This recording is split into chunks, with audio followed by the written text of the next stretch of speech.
Hi friends, welcome to our channel. ఇక్కడ బ్లౌజ్కి ఇక్కడ నెక్ అయితే ఇట్లా ఇచ్చానండి, గోట్ నెక్ అనమాట. బ్యాక్ వచ్చేసి ఇట్లా డిజైన్ అయితే పెట్టిన.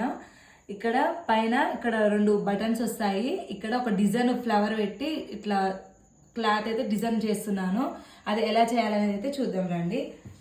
ఇక్కడ నేనైతే క్లాత్ తీసుకున్నాను చూడండి. ఇది వచ్చేసి 2 లేయర్స్గా పెట్టుకోవాలి.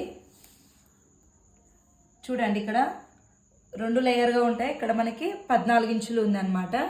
నెక్స్ట్ వచ్చేసి ఇది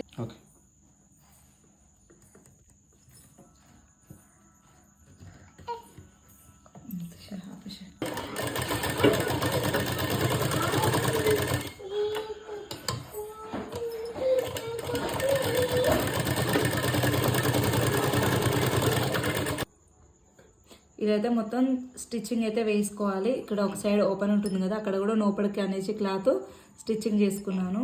ఇప్పుడు దీన్ని అయితే ఇలా స్టిచ్ చేసుకోవాలి.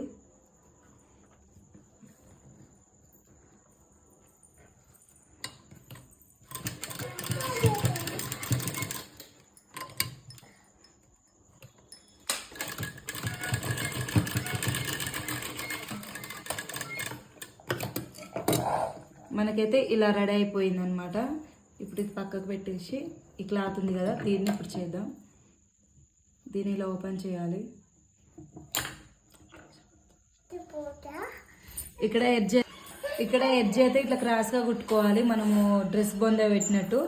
చూడండి, ఇక్కడికి వచ్చేసరికి ఇక్కడ కొంచెం క్రాస్గా, ఎందుకంటే క్లాత్ బయటకు తీసినాక ఇక్కడ కొంచెం ఇట్లా క్రాస్గా మలిచి కుట్టుకోవాలి. ఇదైతే బయటకి అయితే ఓపెన్ చేద్దాం. ఇలా అయితే క్రాస్గా రావాలి. చూడండి, ఈ రెండు ఇట్లా సమానంగా పెట్టకుండా ఇలా కొంచెం పైకి కిందికి అన్నట్టు ఇట్లా పెట్టాలి. పెట్టిన తర్వాత దీనికి ఈ ఫ్లవర్ ఇలా వస్తుంది అనమాట. బ్లౌజ్కి ఇలా స్టిచ్ చేసుకోవాలి. ఎలా అనేది చెప్తాను చూడండి. ఇక్కడ పైన మనకి డిజైన్ దగ్గర ఇక్కడ ఉక్సులు వస్తాయి కదా, అక్కడ ఉక్సుల దాని మీద అయితే ఇది ఇలా అయితే స్టిచ్ చేసుకోవాలి. ఇదైతే ఇలా స్టిచ్ చేసుకున్నాను చూడండి. ఇలా ఇప్పుడు దీని మీద ఈ ఫ్లవర్ అయితే స్టిచ్ చేసుకోవాలి. ఇలా వస్తుందండి ఫ్లవర్. అంతే కట్ చేసి ఇక్కడ మనకి డిజైన్ అయితే అయిపోయింది చూడండి. ఇలా అయితే వస్తుంది.